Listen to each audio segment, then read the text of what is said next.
नमस्कार। और महाकवि कालिदास मानसिक मंदिता या मानसिक दिव्यांगता और महाकवि कालिदास उसी पेड़ के टहनी को काट रहे थे जिस पे कि वो बैठे हुए थे। और ऋषियों ने देखा, ऋषि कहाँ से आ रहे थे? ऋषि उज्जैन की प्रिंसेस राजकुमारी जिनका नाम विद्योत्तमा था। ऋषि उज्जैन के राजकुमारी विद्योत्तमा से बेइज्जत या जलील होकर आ रहे थे। विद्योत्तमा से क्यों भाई? क्योंकि विद्योत्तमा ने अपने स्वयंवर का ये शर्त बना रखा था। कब की बात है? ऐसा कहा जाता है कि कालिदास 1st सेंचुरी BC जब विक्रमादित्य उज्जैन के राजा हुए तो उनके नवरत्नों में से एक थे। या कुछ लोगों का ये भी मानना है कि Chandragupta, Gupta dynasty 4th century BC, 4th century AD, Chandragupta उनके नवरत्नों में से एक थे। तो पता नहीं हमें, जो भी हो, हाथ कंगन को आरसी किया। उनकी लगभग 40 रचनाएं, जिनमें से कि 7 प्रमाणिक मानी जाती है, वो है हमारे पास। तो कालिदास तो रहे होंगे तभी रचनाएं आई हैं, और डेट्स का क्या है, आती रहती हैं।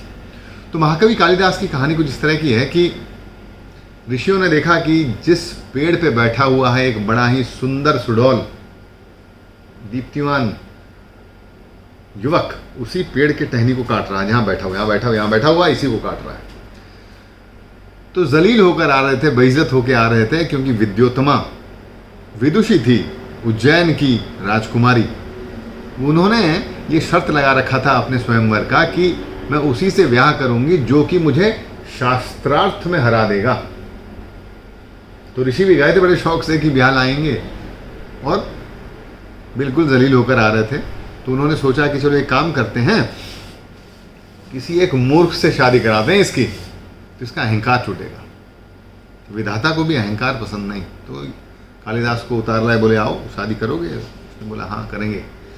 बोले कि चलो शर्त एक ही है कि बोलोगे कुछ नहीं, बिल्कुल चुप रहोगे। ले गए विद्योत्तमा के पास और कहा कि है हमारे युवा मुनि है बिल्कुल, और मुनि हैं तो मौन रहते हैं, और इनका मौन जो है 15 दिन बाद खुल रहा है, तो तब तक मौन रहेंगे, इशारे में सारे जवाब देंगे आपको। तो विद्योत्तमा बैठाती है और शुरू करती है पूछना। वो बोलती है कि मैं भी इशारे में ही पूछूंगी। तो विद्योत्तमा क्या करती हैं कि यूं पंजा दिखाती हैं। कालिदास देखते हैं उनको, मुस्कुराते हैं और यूं मुक्का दिखाते हैं। तो सारे जो साधु बैठे हुए बोलते हैं साधु साधु, क्या बात है, क्या बात है, बहुत खूब बहुत खूब। विद्योत्तमा पूछती है कि ये क्या? तो साधु कहते हैं कि आपने कहा कि इंद्रिय 5 होते हैं, कर्म इंद्रिय हो या ज्ञान इंद्रिय हो। तो हमारे कालिदास जी ने बोला कि ना ना ना ना ना ना ना, होते तो 5 हैं, पर सब कुछ जो उनके द्वारा लिया जाता है उसे मन संसाधित करता है और एक कर देता है, मायने निकलते हैं उसके। तो ऑक्यूपेशन थेरेपिस्ट से आप पूछेंगे कि sensory inputs, sensory processing and integration, ये 2 अलग चीज़ें हैं। तो आंखों के सामने कुछ भी हो, जब तक मन संसाधित ना करे कोई मतलब नहीं है। तो मतलब तभी बनता है जब मन संसाधित करता है। तो कालिदास की तरफ देखती हैं वो, कालिदास बोलते हैं ना ना ना, मैं ये नहीं बोल रहा था, ऐसे इशारा करते हैं। तो साधु फिर बोल जाते हैं कि ना ना ना ना ना, दूसरा मायने भी है उनका। वो बोल रहे थे आपने कहा पंचभूत होते हैं जिनसे ये सारा संसार बना है और सब कुछ दिख रहा है। तो कालिदास ने बोला कि जब तक ये 5 भूत, 5 जल अग्नि वायु, ऐसे 5 अगर मिलकर सही मात्रा में एक साथ ना हो तो ये मनुष्य का शरीर नहीं बनता। तो इनका सही मात्रा में जुड़ना बहुत ज़रूरी है। 5 उंगली एक जैसा नहीं होती। इसलिए उसने कहा साधु साधु और कालिदास को चुप करवाया। तो विद्योत्तमा बोली कि चलो दूसरा प्रश्न। उसने यूं दिखाया, 1 से 1 में आ गए। तो कालिदास यहाँ वहाँ देखे और उन्होंने 2 दिखाया, और सबने कहा साधु साधु, क्या बात है, क्या बात है। विद्योत्तमा पूछती है क्या ये क्या? तो जितने साधु बैठे हुए थे वो बोलते हैं कि इसका मतलब ये कि आपने कहा कि 2 ढंग में ये प्रकृति आती जाती है, एक जो दिखता है और दूसरा जो दिव्य है और नहीं दिखता। तो कालिदास बोलते हैं कि एक यानी कि उसी एक दिव्यता के ही, उसी एक ब्रह्म का ही प्रक्षेपण है हर जगह। तो अद्वैतवाद की तरफ वो इशारा कर रहे हैं। विद्योत्तमा खुश होती है, ऐसे कई सवाल जवाब होते हैं और ब्याह हो जाता है दोनों का। बस कालिदास रहने लगते हैं, खूब अच्छा खाते हैं, खूब अच्छा पहनते हैं, देखने में तो सुंदर थे ही थे। तो कुल मिला के होता यह है कि भाई मौन का समय पूरा होता है। जिस दिन मुलाकात होती है दोनों की, कालिदास ऐसा कुछ बोल जाते हैं कि विद्योत्तमा को ये समझ आ जाता है कि ये है मूर्ख। तो बिल्कुल धक्के मरवा के भिजवाई थी महल के बाहर। जब महल के बाहर धक्के मरवा के भिजवाई थी तो कालिदास को बड़ा बुरा लगता है, बड़ा बुरा लगता है, और वो सीधे निकल जाते हैं और ऐसा कहते हैं कि माँ सरस्वती की तपस्या करते हैं और प्रगाढ़ तपस्या करते हैं, पूरे मन से करते हैं। माँ सरस्वती सामने आती है तपस्या से प्रसन्न होकर और पूछती है कि क्या चाहिए भाई बताओ।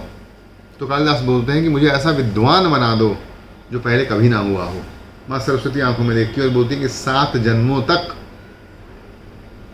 कोई उपाय नहीं, मुड़ता 7 जन्मों तक लिखवा के लाया है तुम विधाता से। कालिदास बोलते हैं कि ना, मैं यहाँ से हिलूंगा नहीं, अब तुम्हारे शरण में आया हूँ माँ। तो सरस्वती कथा के हिसाब से कहते हैं कि 7 बार निगलती है और 7 बार उगल जाती है कालिदास को।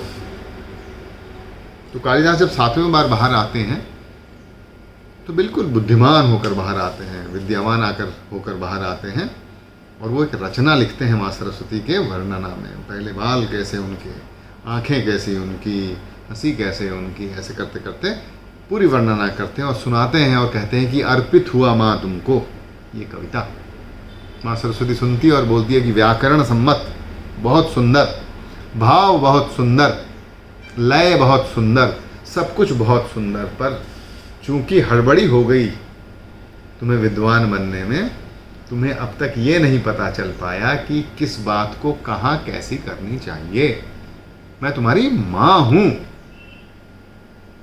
और माँ का जो वर्णना किया जाता है वो पैरों से सर तक किया जाता है।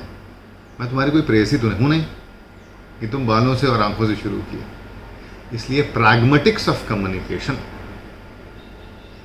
वो नहीं है तुम में, और विद्वान तो तुम हो गए, पर चूंकि तुमने ये गलती कर गई, इसका फल ये है कि तुम हर जगह जीतोगे पर उज्जैनी नगरी में नहीं जीत पाओगे।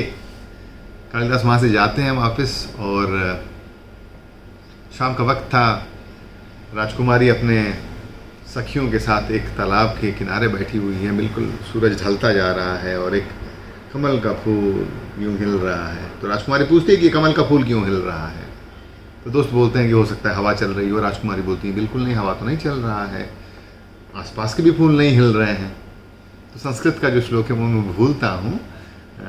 कालिदास एक श्लोक कहे जाते हैं जिसमें कि वो कहते हैं कि वो भ्रमर जो कि लकड़ी में छेद कर जाता है, काष्ठ में छेद कर जाता है, वो जब प्रेम के बंधन में फंसता है तो अपना सारा विक्रम भूल जाता है, अपनी सारी प्रताप को भूल जाता है। अक्सर ये होता है कि कमल मधु के चक्कर में, अक्सर ये होता है कि भ्रमर मधु के चक्कर में कमल के अंदर तो घुस जाता है, पर शाम होते होते जब कमल बंद हो जाता है भ्रमर उसके अंदर ही दब जाता है। तो वो भ्रमर जो लकड़ी में छेद कर जाए वो स्नेहवश कमल के पंखुड़ियों को भी नहीं हटा पाता। ये सुनकर विद्योत्तमा बोल गई कि कौन है, और कालिदास को पहचान लिया। उसके बाद कई एक घटनाएं हैं कैसे उज्जैनी नगरी में वो हारते गए। तो ये रहा कालिदास के बारे में, जो कि मानसिक मंदित थे या जिन्हें कि इंटेलेक्चुअल डिसेबिलिटी था, पर सरस्वती की कृपा से या कुछ कहते हैं कि माँ काली की कृपा से विद्वान हुए। Intellectual disabilities and Kalidas. बहुत बहुत धन्यवाद।